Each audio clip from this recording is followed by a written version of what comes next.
Hi, Michelle Glass here. Welcome back to another episode in our Chapter 14, Lecture 14 series.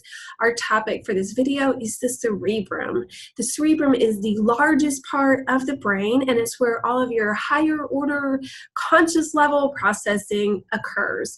So all of those characteristics that you think of as your personality, your memory, your learning, your planning, all of that is going to be generated from the cerebrum. Now, the cerebrum is going to be extremely folded, and we should start to see, if we haven't already, a pattern of folding in the body to increase surface area. So this actually gives us more neural tissue without making our head even bigger than it already is. Those folds are going to be referred to as gyri and sulci. Those are the plural forms of the word. The gyrus is going to be the raised part of the fold, and then the sulcus would be the depression. You have on the outside of the cerebrum your gray matter, and this is referred to as the neural cortex. So this is a significant processing center. Remember, your gray matter is gray because of the nicel bodies of the cell bodies of the neurons, and that is the portion of the neuron that's really involved in processing. So this is the opposite of what we saw in the spinal cord, where you had white matter on the inside and then gray matter on white matter on the outside and gray matter on the inside. Here we see that gray matter is on the outside of the cerebrum. The interior then is the white matter, and remember that means that's the myelinated axon, so that's transmission of information. So we see association fibers, commissure fibers. Commissure, remember, is referring to the crossing of information from one side to the next, and projection fibers. The cerebrum is divided up into 5 primary lobes, so let's take a look at each of those. And we're just going to graze the surface of this information. The frontal lobe is at the front of the brain. What's nice here is we already know these regions based on our cranial bones. The frontal lobe is going to be responsible for voluntary control of skeletal muscle, and that'll be the focus that we'll give to the frontal lobe this semester. But we also see that the frontal lobe contains integrative centers that are important in processing a variety of sense information, directing complex responses, and we have what's called the prefrontal cortex, which doesn't fully develop until our 20s.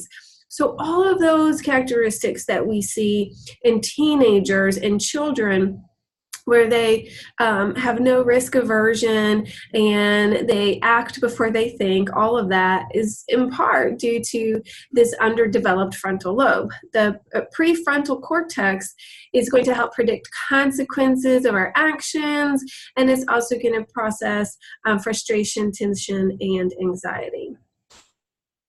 Behind the frontal lobe, we have our parietal lobe, which is going to process what we call general sense information. Your general senses include touch, pain, pressure, vibration, and also something called proprioception, which we'll talk about in the future. We see that the parietal lobe is really processing touch and pain and temperature, vibration, and pressure. The occipital lobe at the back is your visual cortex, so processing visual information. This is always an easy one for me to remember because either I've bumped my head before and kind of see the flashes of light as a result of that impact, or, you know, that's a common feature in cartoons, right?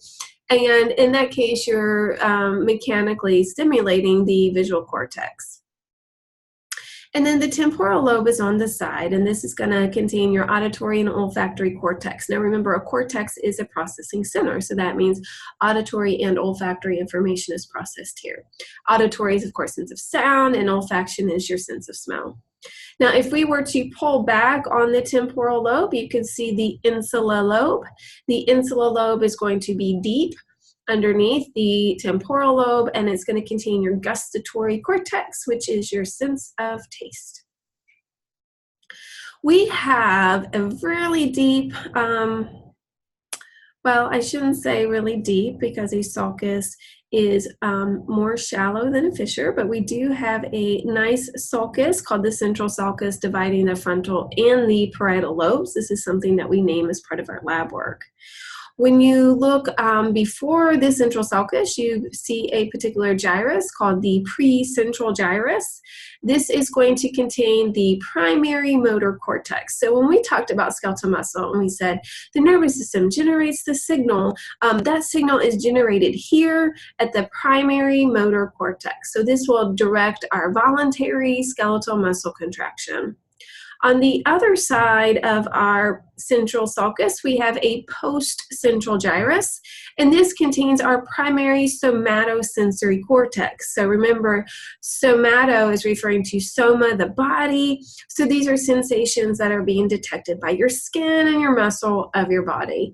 So that general sense information that we talked about, touch and temperature and pressure and vibration, would all be processed here. So your precentral gyrus is your anatomical term, your primary motor cortex is your physiological term. And the same thing over here. For the postcentral gyrus, that would be your anatomical term, and then your primary somatosensory cortex would be more the physiological name for that same spot. We do see that the cerebrum can be divided up into left and right hemispheres. There is a deep depression called the longitudinal fissure, which does separate those two hemispheres. And what we see is that the right brain will control the left side of the body, and the left brain is going to control the right side of the body. So when we talk about those commissures and information crossing, that's the significance of that.